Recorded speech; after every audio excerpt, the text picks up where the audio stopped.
Well, hi there, everybody. Thanks so much for listening to the Pastor's Perspective program. We are here live today. We were not live yesterday, but we're live today, and we're taking your phone calls at 888-564-6173. Going to try to get to your calls in about 10 minutes or so. 888-564-6173. In the studio with me today, Brian Broderson of Calvary Chapel, Costa Mesa in Southern California, who was off celebrating his 40th wedding anniversary last week, and it is good to have you back here. And ready for another 40 years with Cheryl? Yeah, another 40 years. We're ready to go. Yay! Yeah, we had people saying, like, oh, right, the next 40 years is great. And it's like, yeah, well, part of that's going to be in heaven for sure. So it's going to be you really might live good. to 100. Yeah. Yeah. Can you imagine if you can pull off another 40 years? That'd be pretty cool. I saw this commercial. I was up in the Bay Area, and there was a commercial of there was a 100-year-old lady who was talking about being born in a pandemic. She was born during the Spanish flu. Oh, geez. And so it was like her story, and basically she was just, we're all going to be okay. I made it. Here I am, 100 years old. Wow. Very cool. Goodness. Okay, yeah. So. Yep. Also with us today is Bobby Conway from the 1 Minute Apologist channel on YouTube. And Bobby sat in for Pastor Brian at church this past Sunday. Great message that you gave. Thank you. And who taught your daughter how to sing? Oh, my goodness. Did you happen to hear the message? I just the song? listened to her. I just did you? Just Yeah. now. Colin showed it to me. And, man, she's amazing. Yeah. Yeah. We were both saying there's a little bit of a Celtic sort of a tone in her voice, like a lilt, kind of like an Irish lilt. That was great. Her voice is beautiful. Yeah, it was really special because, my connection to K-Wave is a new believer, and Haley's never been on the radio. So Heather and I went out, and we sat in the car, and we got out our cameras, and then we did our Facebook post about Haley's radio debut. Uh-huh. And, she's been leading worship since she was 15. We had no idea. Heather and I don't sing. And so when she was given this voice, we thought, wow. And then, leading in a church for many years, it was nice because people could think, oh, am I just putting her up there because she's my daughter? Right. But our worship pastor, he was fully responsible for that, and he would just give her so many opportunities, and the body just loved her heart of worship. And so, yes, it was a great treat. It's been a long time since Haley and I have done a worship message together. It's been a couple years since I've been, out of the pastorate now, so it was fun. Yeah. Thanks for filling in. I heard, I didn't get a chance to watch it, but I heard a lot of great reports. Well, good. Yeah. Thank you for giving me the opportunity. It was a privilege, and I know that you are always missed when you don't preach, and I know it feels good for you to get a break because I know what it was like when I did that. And, just thank you for the opportunity to fill in and preach in your pulpit. It was a real treat. Good. We give Brian a week off, every 40 years.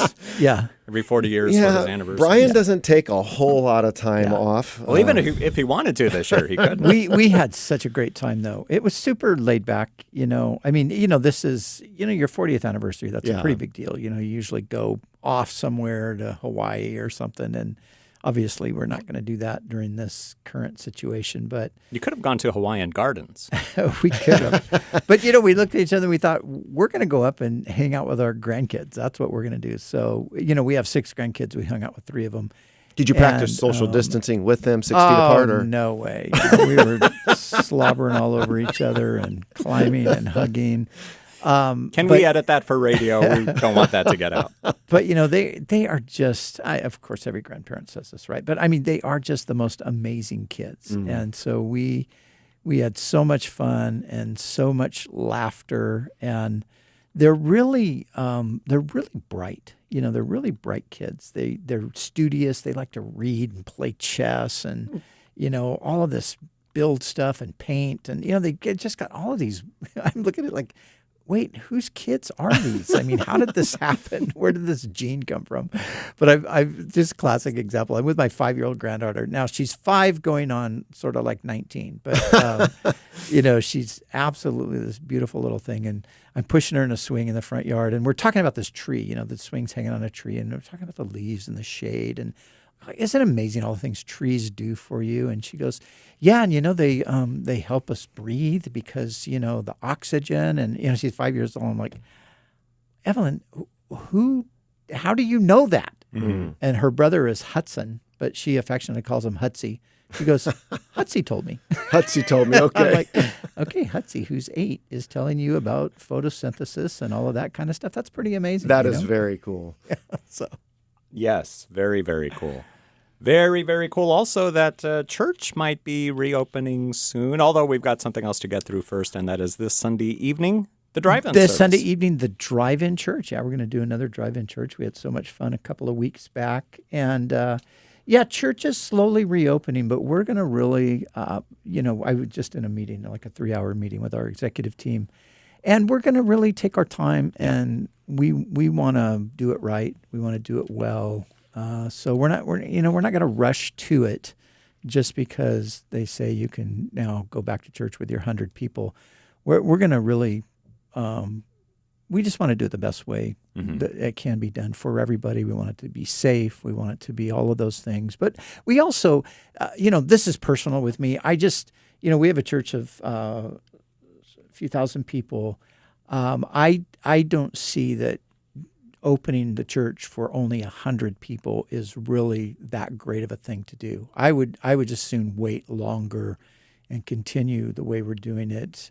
What are we going to do? Like, hey, only 100 of you can come, so better get signed up quick. And so anyway, we're going to prayerfully and wisely just kind of walk through the whole thing. And so we're kind of aiming for the middle of June, 15th. That's we're hoping to start up on that date, but we'll see. One thing I've wondered as it relates to opening up, I'm not sitting as a lead pastor anymore, but it has had me thinking like, well, if I was, how would I want to handle this situation? And, I'm curious if you guys have interacted around this idea, Brian, but I thought if we were going to have an opening with less people, I was thinking I'd probably be leaning more toward shorter services because that's going to get rid of some of the awkwardness. And so 30-minute services and more services, but can move the people through so we don't exhaust ourselves. What are your thoughts on that for pastors listening? Yeah. I think that's a great idea. One of the things that we're toying with and considering strongly is we have 2 great outdoor fields. So we're thinking that might be a good option for us. We're exploring that.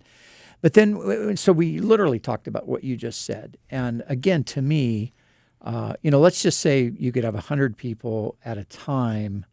So if you have 10 meetings, you get 1,000 people. Well, that's still considerably less people than we have in our church. Yeah. So I said to the guys, I said, unless you had a limit of like 250, if you had 250, I could see you could do 2 Saturday evening services. You could do 3 Sunday morning services. You could do a Sunday night service, and you could get about 1,000 people through with that number of services. So those are all things that we're thinking about and talking about. And then if you have we have an auditorium that seats 2,000 people. If you had an auditorium that seats 200 people, and you've got social distancing, and you've got your group of 50 or whatever in there, I don't even know if you could do 50 in a room like that, but that's okay, but sitting in a cavern with 100 people, to me, that's not really an ideal situation. Well, you're fortunate because you do pastor a flock with a lot of outdoor area where the weather's conducive, and you have these different spots, and that's a good thing to help in this as well. Yeah. So, the Lord leads you as you seek to open those doors at the right time. So, hey, from day one, this has just been an adventure in faith. We have just been walking by faith. We've been just seeking the Lord. As we've shared many times, we've been stretched in areas that we never even knew we needed stretching in. And I think we've really developed in a lot of great ways as a team. And so, I think I think the key here, and this is something the Lord's put on my heart all the way through, and I've communicated it. I think the key in reopening is still patience. We just need to be patient and can't expect everything. If we're expecting, everything to go back to exactly the way it was before, we're going to be really disappointed because it is not going to go back there for some time. Yeah. So we just have to be aware of that. Another thing you brought up is how, I'm thinking we've all talked about how that first Sunday back at church is going to be, when everybody's just going to be so excited. We're going to walk in, and not that you can't do that with 100 people, but it's just not the same. And like you say, are we going to have 5, 6, 7 services, some on Saturday night, some on Sunday morning? Are people limited to, no, you were here last night, you can't come the following morning to give everybody a chance? There's all kinds of technicalities that you really have to work through. You know, when you start looking at the list of the CDC and then the state and then the county, you're like, wow, this is a lot of work. Yeah. So, you know, one thing that as I am thinking about the reentry, when this first kicked off, the COVID thing, you know, Brian, we did a lot of talk about what's going on in the world, revival-wise, and, you know, anytime that there's suffering and the kind of pain, we see that throughout history, people turn to God. As this thing has progressively went on, now there's different opinions about, you know, how people feel about this. And you know, today I was listening on Breakpoint to John Stone Street, who is at the Colson Center, and he was just reading kind of his daily review. And one of the observations that he was sharing that he had been informed by is, you know, it might not be as big of a return as many people are thinking. It could be that this could have been the perfect potion to secularize people here in America like went on in the UK in maybe the 60s. And so this idea then where we could have the perfect storm that we need to be praying against, frankly, because we've got all this social media, we've got all these YouTube channels and podcasts where hopefully people haven't got too comfortable with thinking, I don't need community. Mm-hmm. So if another thing, you start thinking, like, you know, well, if I was pastoring or whatever, and it's like how important it's going to be to talk about why we need the body of Christ, the fleshly body of Christ, because we could almost become anesthetized to our relational need when we have so much accessible to us via social media. Yeah. I think that's a possibility, but I personally think that I think people, not to say that the churches are going to be overwhelmed with people coming, but I do think that people want to re-engage with an actual flesh and blood human being again. You know, I do think that the online thing has its limits. As a matter of fact, I'm already rethinking some things that we're planning to do online. Like, wait, do we want to jump into that right now because things are going to change so rapidly here? But I just had like I said, a 3-hour meeting in a room with 5 guys. And it was just great to be together. It was like, wow, this was really enjoyable. We've been meeting on Zoom, you know, for the past few months. And it was like, wow, we're sitting in a room across from each other. Of course, we were 6 feet, between us, obviously. But and we all had our mask on and our gloves and everything.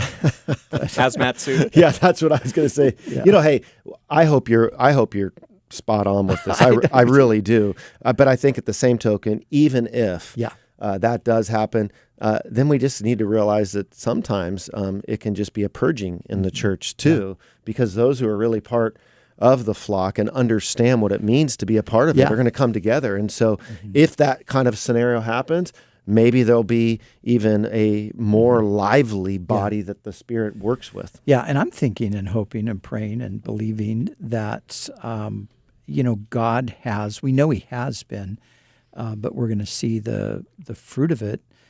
God has been dealing with people. He's been waking people up out of their slumber, unbelievers. He's been shaking their world, and they're looking for answers. So I'm hoping and praying that we have a great harvest of new life, new and revival. people who come, who, during the lockdown, I saw this thing online, or I saw this YouTube thing, or I heard this radio, and now I'm here. I want to be part of this. So that's what I'm hoping for. Me too.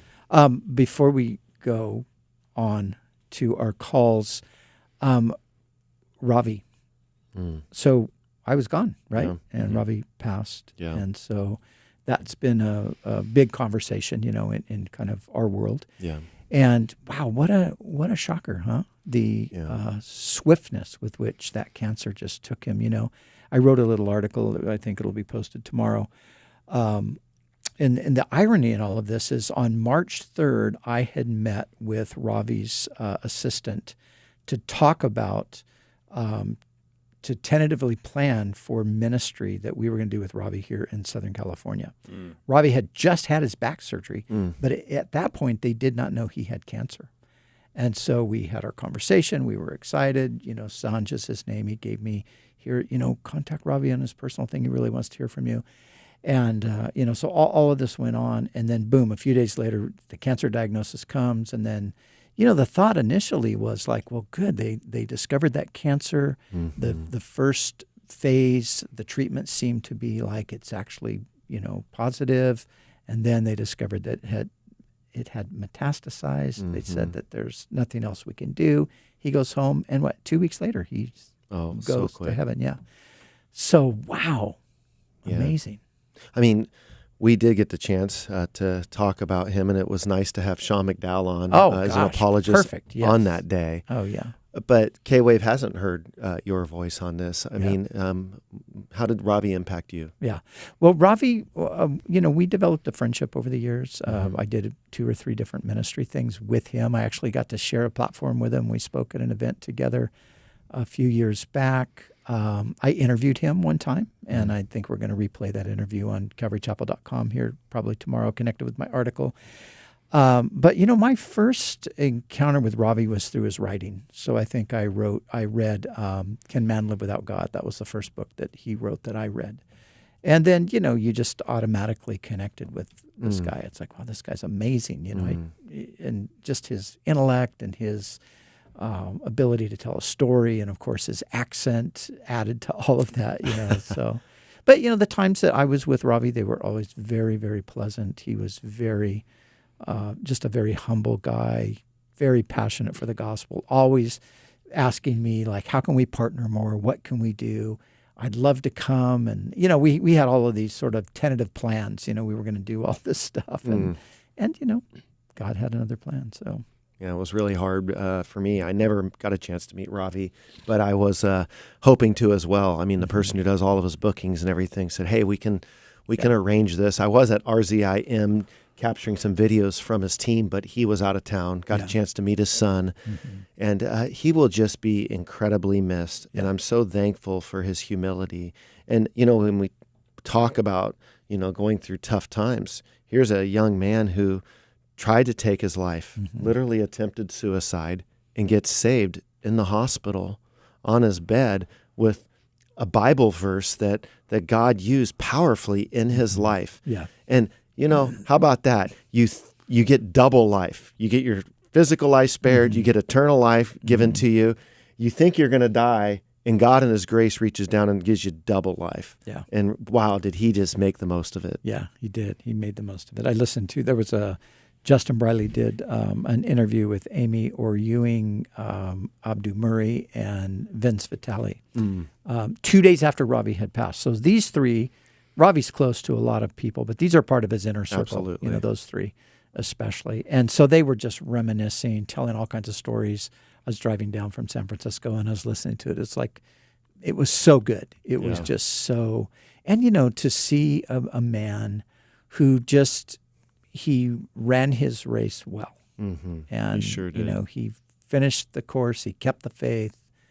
Now there's laid up a crown of righteousness. It's like, well done, Ravi. Absolutely. Yeah. Yeah, good But words. it really, it really kind of provoked me a little bit to just think about, man, I want to finish well. I want to, God, like Paul says in Philippians, we have been apprehended for something.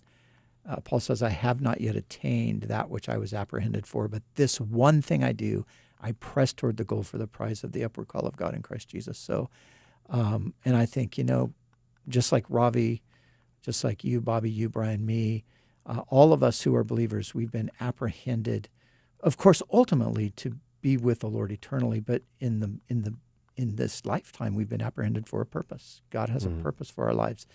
And it just made me think, Lord, I want to make sure that I tick all the boxes before it's over, and like, okay, this is what God wanted me to do. Yeah. And I did it because I think Ravi did that. And I think, okay, that's the way you do it. We often talk about bucket lists, things we want to do before we go to heaven. But as Christians, we need to, not that there's anything wrong with, traveling or whatever, but there's a few other things that we need to make sure we have on that list. So Yeah, right. maybe many more things. Yeah. Right at the top of it, it better be a relationship with Jesus. That's the top of the bucket list right there. Yes. So the memorial service for Ravi Zacharias will be this Friday morning. All the details are on the Ravi Zacharias International Ministries website, rzim.org. It starts at 8 a.m. You can see that at 8 a.m. California time. YouTube and Facebook will be streaming that service this Friday morning. And then if you miss it this Friday morning, it's going to be posted up there afterwards so that you can watch it anytime. rzim.org. All right, this is Pastor's Perspective. Brian Perez here with Brian Broderson and Bobby Conway answering your questions about the Bible and the Christian faith. And we're going to begin with Rudy in Lake Elsinore, who has a question about Psalm 91:11, which reads in the NIV, "For he will command his angels concerning you to guard you in all your ways." So, Rudy, what did you want to know about that passage? Hey, Brian. Hey, Brian. Pastor Brian, Bobby. My friend said that she heard this verse, and I want to see what it's talking about. What did your friend say? She said something woke her up and told her to read Psalm 91:11. Okay. Bobby? This has been a psalm that's come up frequently, hasn't it, Brian? Yeah. Especially during COVID-19. Yep. And the question has specifically been, the verse prior to that, verse 10, "No evil shall be allowed to befall you, no plague come near your tent." And it has had people thinking, you know what, there's kind of this COVID-19 protection plan, as it's been put by one person, that if you're a believer, you're kind of, covered. As someone said, COVID under the blood, right? Well, we can get a little bit COVID-19. Yeah, COVID-19. Here we go with Kenneth Copeland stuff. So we can get some goofy stuff going on as it relates to this, Rudy. Obviously, we have to know the context which Psalm 91 was written in and who it was written to, and God will protect his people. And there are certain moments where you'll hear about, God's protection in a particular war or in a particular situation, and we need to understand that that is for that particular people. We can't think, we'll never experience enemies in our life because God protected, God's people, Israel, from enemies. So we have to figure out what is the message for Psalm 91, then how does it relate to us today? And it doesn't relate to us today in a COVID-19 kind of a way. He will command his angels concerning you to guard over you in all your ways. God does have angelic protection for his saints. He did in the Old Testament, and he does even today. We can see that, that God does have these messengers, as it is put, these angels that will protect us.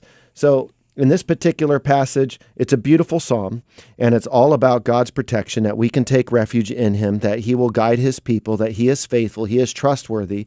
And some of those principles we can absolutely derive out for us, but we have to be careful that we just don't link it directly to COVID-19 or to say we won't have enemies or that we won't be under threat because we just walk in this protection of immortality where nothing will happen to us. Mm-hmm. Yes, and all of that, it's absolutely the case. But I would say this. So for the story you just told about your friend who wakes up and this verse is on her mind and she's feeling like she needs to read it, that very well could be a specific word from the Lord for her to tell her whatever the issue is. Maybe it's not COVID-19. Maybe there's something else that's, troubling her right now. It could be a word that God's giving her to assure her that he's going to take care of her through this situation. So that's the other side of the coin. So the two sides are, one, there's a general application. There's three, because there was the original application, and then this psalm has a messianic element to it, because this is used in the New Testament in reference to Jesus. At least Satan used it that way, ironically. But so you've got that aspect, but then you've got, like you're saying, Bobby, you've got the general promise for Israel at the time, but the danger is you can't take it as a blanket promise for every Christian all the time. That's the point, right? You can't just say, "Here's a promise. God's going to protect you from the pestilence by day and the arrow that flies by night. You're never going to get sick. You're never going to get hurt." Well, you'd have to then go say, "You're never going to die." But no, that's not the promise. But there's a personal element here because we have a personal relationship with God, that God can take any verse in the Bible and actually take it and put it, make it apply to you. He can just speak it to you and say, this is my word to you. That's right. And when he does, you just go, thank you, Lord. That's amazing. Rudy, thanks for your phone call today on Pastor's Perspective. And Pastor Brian, you're never going to let Kenneth Copeland live that down, are you? You're just always every now and again, like at least once a day, it just comes over me. Yes. It comes over me. And the latest video that they made about it is just, it's put it up on a whole nother level. And I sent that to Bobby, and he told me the same thing. At least once a day, he just has a breakdown over it. So. Oh yeah, it's sadly comical in some ways. It just gets so absurd. Some of the statements that can happen. This whole thing too, as it relates to taking the Bible and having an experience with a particular verse. Absolutely, God does that. I mean, I even think about how God used Matthew 4:19. My call to ministry happened at the Ritz-Carlton. I was out in the parking lot. I was working graveyard shift. I'd read my Bible through the night, and I saw this license plate while I was parking a car as a valetman about 2 a.m. It said MATT 419. And I had different people saying, Bobby, I think you're supposed to be in ministry and da-da-da-da. Well, I read MATT 419, Matthew 4:19, all right, is what God wanted me to go look up in my Bible. Bobby, go open your Bible to MATT 4:19, Matthew 4:19. I sprinted, and I just knew it was going to be a message. And I opened up, and the verse was, come follow me, Jesus said, and I will make you fishers of men. I laid on my back in the parking lot, and that was my call to ministry. I was like, how cool is that? Now, the danger is when we take our experience or our quiet times and go and pose them on everybody else. Yeah, exactly. Because God, the Holy Spirit, does special things in our life, and it can be so meaningful and so special that if we don't teach new believers how to discern that was for you, not for everybody, then we can kind of create some problems. Yeah, exactly. That's great, though. That's a perfect illustration of that point. That's exactly what it is. Yeah. We started the program talking about how churches might reopen soon. We got this Facebook question from Dale in Moreno Valley. A number of senior pastors, mine included, have cited Romans 13 and the need for us to submit to governing authorities as the basis for not opening up our churches for worship services. Using this same rationale, were our founding fathers out of God's will when they told King George III to go kick rocks? They very well could have been. Yes, they very well could have been. And there's a big debate among Christian historians as to whether there was a legitimate basis for the colonies revolting against the king, and the Christian element. And of course, if you go back and you read any of that history, you find that there were a lot of firebrand preachers that were sort of using biblical text to support the revolution. Two of the major influential evangelists of the day had a complete opposite perspective on it. George Whitefield, who spent much more time in the U.S., it wasn't the U.S. at the time, it was the colonies, he was supportive of, not the revolution so much, but he was supportive of independence. Mm-hmm. John Wesley, on the other hand, was absolutely opposed to it. He felt like it was a total rebellion against not just the king, but it was rebelling against God. God had set up the governmental powers. So that's an interesting kind of a take on it, and you get two major evangelical leaders who are diametrically opposed on the issue. Yeah, we're seeing that now too. Yeah.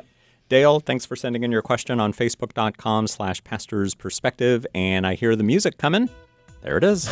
Oh, look at that. Wow. Kind of prophetic. That's called there. Hitting the Post.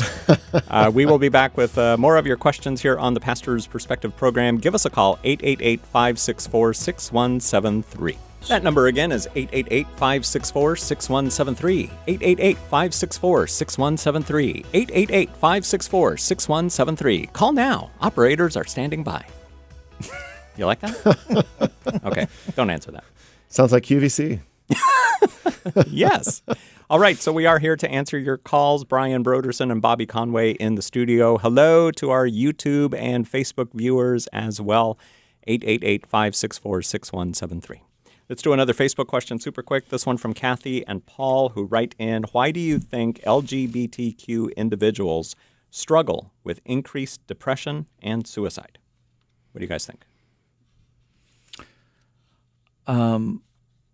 Well, there's all kinds of extenuating circumstances in people's lives, and I just maybe more in a general sense, when you are living outside of God's plan for your life, it's always going to make your life more complicated. And in a sense, the further outside the boundaries of God's plan for life you live, the more difficult things are going to become. So, God is, obviously we're all sinners.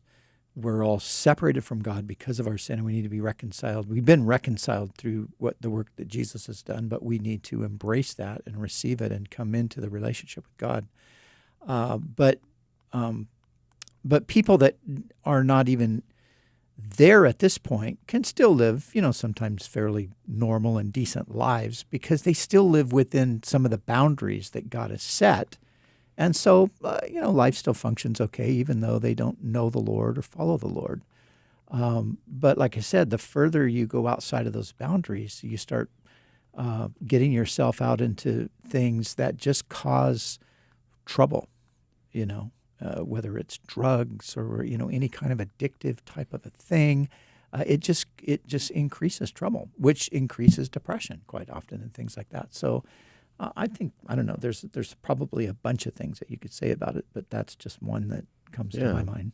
Yeah, those are some good words, Brian. What comes to my mind is not everything that is legal is moral. So you think about in our country before, some of this was, legalized that we see taking place, there would have obviously been a lot more depression because of the social consternation that people felt as being outcasts. Once it becomes legal, some will feel like, oh, this is okay, and this is going to be the fix-all. This, what will deal with my anxiety and assuage my depression is the fact that, it's been approved by the state. And while that might work for some, there is still the fact that we're created in the image of God, and His moral law is written on our heart. Mm-hmm. And I think some people can intuit that, and that's something to be aware of. I was so excited to hear from my dear friend Nancy Piercy, whom I just reached out to last week, and she's got a great book called Love Thy Body, and she's going to be my YouTube guest in the next couple weeks, and we're going to be talking about LGBTQ issues in her book Love Thy Body, and she is just such a sharp, one of the greatest apologists alive today. She studied under Francis Schaeffer. She's written books with Chuck Colson. And so I'm really excited to have her on the program, and hearing this question is the kind of question that I'll be posing her amongst others. And so we'll be able to bring more detail as that date gets locked down, but we're in process of doing that. Yeah. And, one other thing I would just add to that too, and it's along those lines, same lines, but, I have a number of friends who came from the LGBT world, some people very, very deeply immersed in it for, 10, 20, 30 years in some cases, some people very much activist and things of that nature. And, they all have a similar story of it's an unfulfillable desire. This is part of the reason why you see multiple relationships in the same-sex world. Rarely do you see somebody who has a truly monogamous kind of a, they're few and far between, to say the least. So, you're going from relationship to relationship, you're in love with this person, and then that doesn't work, and then you're fall in love with that person, and that doesn't work. And all of that stuff lends itself just to a depression. I mean, you're just being disappointed from one experience to another. But you're chasing the wind. You're chasing something that you can never catch. You can never get hold of that thing that's going to satisfy you through that means, because you were not created for sex. You were created for God. And so until a person comes to God, whatever it is, whether it's sex or it's success or it's, fame or it's fortune or whatever, you're going to have the same situation in the end. You're going to turn up empty, and you're going to turn up depressed, and you're going to wonder, what is it all about? And until you meet Jesus, that's just the way life is. And how does somebody go about meeting Jesus? Somebody driving right now in their car listening to this program, or maybe catching a podcast late at night. Well, the great news is that Jesus is right here. There's a passage in the Old Testament where God speaks and he says, "Behold, I stand with outstretched arms." And, that same God who's expressing that through Isaiah the prophet is the God who becomes a man in the person of Jesus Christ. And so Jesus says, "Come to me, all you who are weary and weighed down, you're burdened, and I will give you rest." And so it's a matter of just recognizing, I'm a sinner. That's why my life is miserable. I'm disconnected from my Creator, and I'm living in rebellion to His will and ways, and I want to stop that. And so, Jesus, I come to you, and I ask you to save me. I mean, that's as simple as, and any sincere person, Christ will never reject them. He will never turn them away. He will respond immediately by granting that request. Wow. All right. Kathy and Paul, thanks for sending in your question on Facebook.com/Pastor's Perspective. Let's go back to the phones and speak with Monica in Orange County, who was asked a very interesting question recently. Monica, what was that question and who asked it? Well, I spoke with my friend. Can you guys hear me clearly? Yeah. Yep. Okay, because I know my phone cuts off sometimes. Yeah, so I was talking to my friend this morning. I received a call, and she's just a new believer, about a year or so, and she asked me, she was just diagnosed with being tested positive for COVID, and she's like, how is it that a loving God, that talks about in the Bible that he's going to protect us, cover us, and so forth, in different scriptures, how can he protect me if he allowed me to get this? And I had no words. I mean, I wanted to make sure that I gave her the right words and the right scriptures. And I just told her, you know what, let me look deeper and I will get back to you. Because it is a touchy question, So what advice can you guys give me? Okay. Bobby? Every worldview has an answer to the problem of suffering and evil, but not every worldview has a good answer to the problem. A Buddhist might say to something like this that, all of this is an illusion, like Mary Baker Eddy in Christian Science would kind of look at sickness and suffering and, this is just all an illusion. Some will go so far as to rejecting medications. A Hindu could look at this and just say, this is bad karma, and if you end up getting it, you're just reaping the karma. And it really breaks down empathy in a culture because it's hard to be empathetic when somebody's suffering if you have a mindset that says, they're just getting what they deserve. And so it might help you to cope, and it might give you an answer for how to deal with that, but it doesn't necessarily get to the heart of the issue. On Islam, one could say that, this is the result of Allah issuing, suffering and punishment, or they could also recognize it in a troubled world such as we live in, that this would happen on natural causes. When it comes to atheism, a lot of times it's the atheists that pitch this question, how could a loving God allow me to get this? That's an interesting question in a lot of ways, coming from an atheist, in that on their worldview, this explanation that they have to offer is what? I mean, we're just totally, dancing to the tune of our DNA, as Richard Dawkins has said. We're experiencing deterministic outcomes in everything that happens. There is no free will, and we just live in a world where this kind of stuff happens. On a Christian worldview, I think we can say that God created a world in which there was free will. And in a world where there's free will, it means that we could reject him, and we did. And as a result of this great rebellion against God, we live in a world that experiences natural evils and moral evils. Moral evils are where free creatures freely rebel against him. Natural evils are the evils such as COVID-19 that happen in a fallen world. Our explanation is we know this wasn't the ideal world that God wanted for us to live in, and we know that God entered into our world to deal with our sin and suffering on the cross, and we know that ultimately those who believe in Jesus will go to the new Eden and be free of a world of things like COVID-19. Monica, are you there? Yes, I guess maybe I didn't explain myself. She wanted to know why, if God loves her and she's a Christian, why did she test positive? Like, why wasn't she protected from this virus? Yeah. Well, let's think about it like this. I mean, you could ask her this same question, like, well, what if you got an even worse diagnosis of cancer? What would you say then? Would you say, God doesn't love me because I have cancer? Well, millions of Christians have cancer.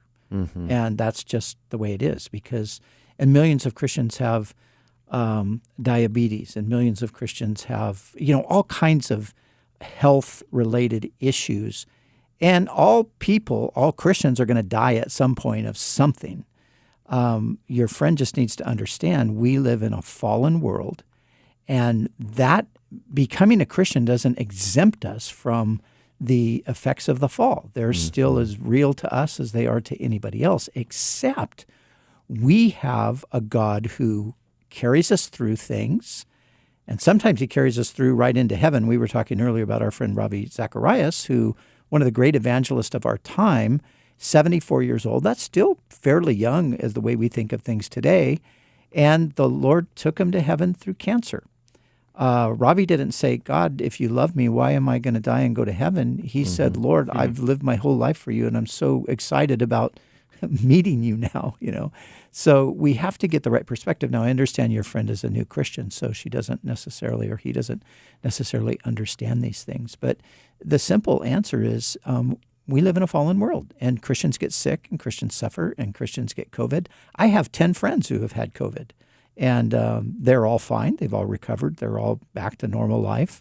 But it's not anything that we're exempted from. And just because we get it doesn't mean God doesn't love us. It just means this is the way things go in life. Yeah, to rewind that problem, that's a good explanation, Brian, because it's like, okay, something's going to get us, right? So if it's why COVID-19, then why the bad marriage, or why the cancer, or why this? And eventually, we can ask enough whys where we will why ourselves into wanting a perfect world. Yeah. That sounds like Eden that we had, that we no longer have, but we can have through Christ. Yeah. Monica, thanks for your phone call today here on Pastor's Perspective. Did it help? Yeah, let me see. Monica, you there? Yes, thank you guys so much for that clarification, and it gave me peace as well. So Okay, thank you so much. I will go back to her. Okay, Thank you, Monica. 888-564-6173. Here is Elizabeth in Oceanside. Hello, welcome to Pastor's Perspective. You're on with Brian Broderson and Bobby Conway. Good afternoon, gentlemen. I have a question, and is that okay on a mother under God's wisdom to give a inheritance to a son that his whole life is living in the streets under the drugs and alcohol habits?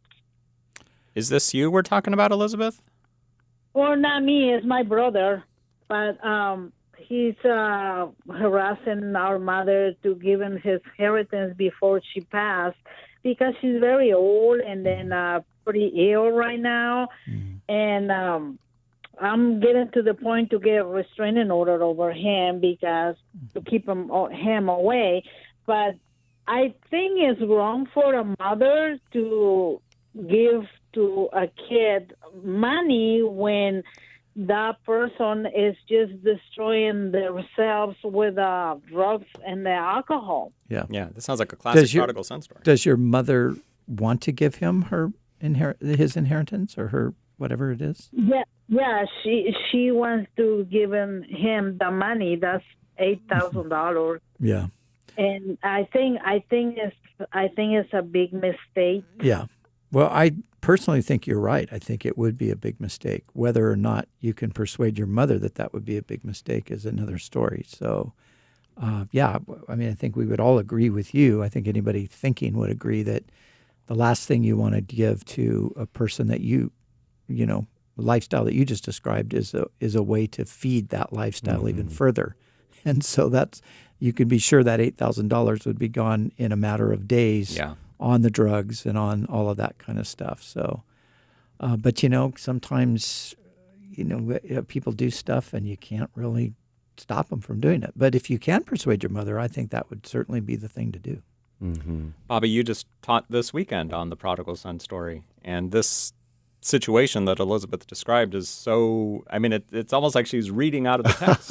Yeah. Yeah. Give me my inheritance Yeah, before give you me die. mine. Exactly. Say to his mother. Before you die, Kenneth Bailey, who's written a lot of this great work on Middle Eastern mindset, he says it's basically equivalent when a prodigal son, or in this case, says, give me my inheritance before he dies, is basically saying, I wish you would hurry up and die so that I can get on with my vision.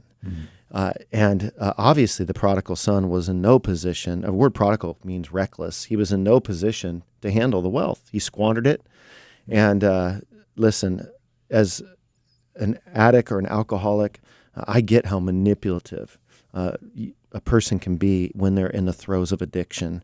And boy, they can play on a mother's heartstrings so much so. And I think that's the part that, here's this elderly mom. She's getting older. She wants to finish well as a good mom. And she's probably hearing all these words of what she's not, the lack of. And boy, this great temptation to feed this, right? Sure. Yeah. Yeah. Elizabeth, thank you for your phone call today here on Pastor's Perspective. Hope that helps. 888-564-6173. Let's go up to San Francisco. Here's Alexander. Welcome to Pastor's Perspective, Alexander. How are you listening to the program today? Good, Brian. How you doing today? Doing well. How do you hear the program? On the radio or on YouTube or what? No, I was living next to Calvary Chapel, Costa Mesa in the 90s. Looking for church, I found somebody told me, go over there. I was a newborn again Christian. And I went there, was blessing all those pastors, Pastor Chuck, Brian, Jack, John Carson, all. It was a desperate time for me, and the Lord led me to that church, and I was blessed. Oh, that's great. Recently I moved to San Francisco. So you listen to us online? Online. I feel all the time. K-Wave radio. My car always I open 24/7 K-Wave. So that's awesome. I'm really blessed.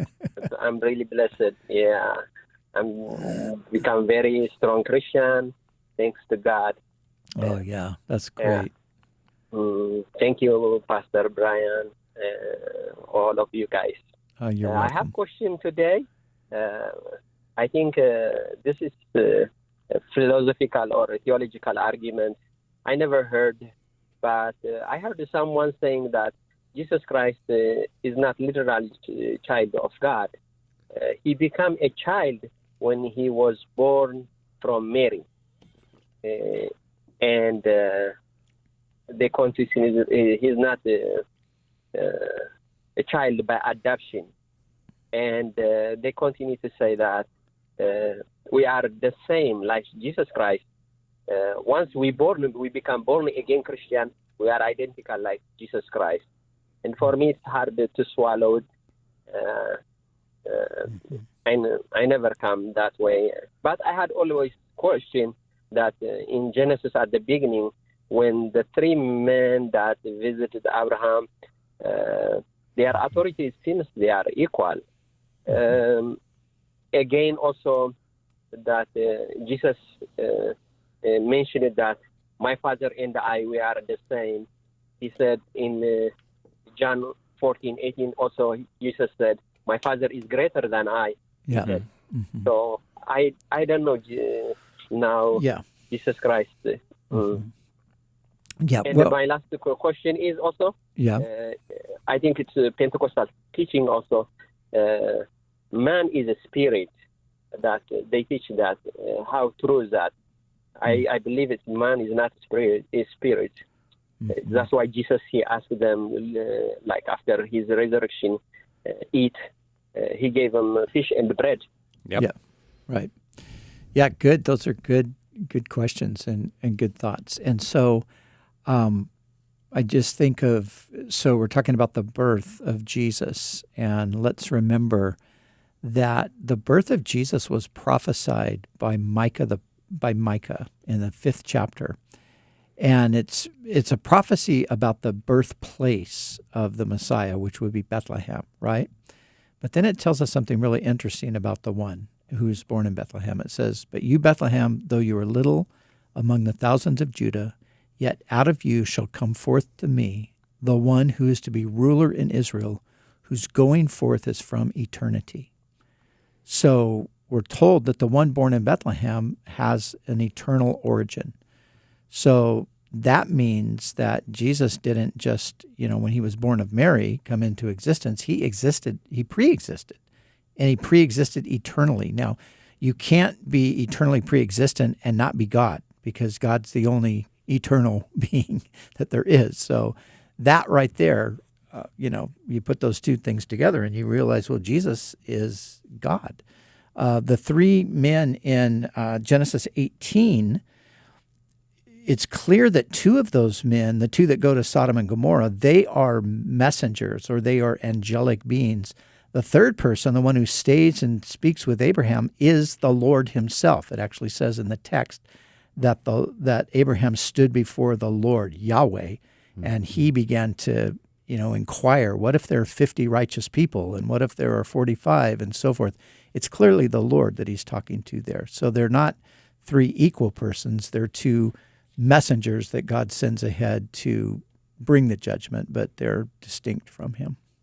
Alexander, thanks for your question, and thanks for listening to us up in San Francisco, either on kwave.com or via the mobile app. If the radio station you're listening to does not have a mobile app, then you can get the one that our flagship station in Southern California has. Just go to kwave.com. You can get it for your iPhone or your Android. Let's go to Hemet and speak with Ashley. Hello. Welcome to Pastor's Perspective, Ashley. Hi. Hi. You want to know something about progressive Christianity? Yeah, I watched American Gospel, and I've noticed that there's a lot of progressive Christianity ideas going around, and so my question was more when somebody, for example, somebody comes to know the Lord, but they don't fully understand, his,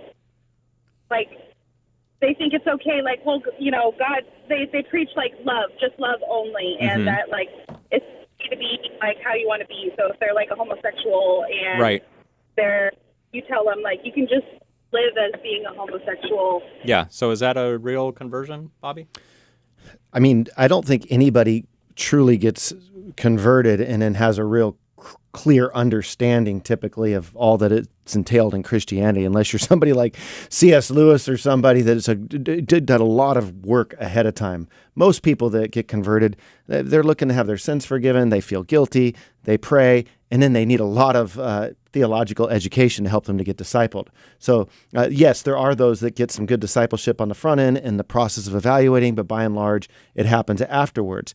As it relates to progressive Christianity, I don't think there's a lot of people converting into progressive Christianity. There's people converting out of true Christianity, and converting would probably be the wrong word. They're finding themselves morphing toward this progressive Christianity, which would look like, apostasy, and it would question the validity of their true conversion. And so that's something to be mindful of. I think that anytime we find ourselves wanting a Christianity without a cross, and that can come in the terms of all of these type of different issues that they have, we could be moving toward a progressive Christianity. Mm-hmm. Yeah. Yeah, and your friend and a gal that I like, Elisa Childers, if you want to take the time, Ashley, and download the Elisa Childers podcast. Elisa Childers is a great apologist.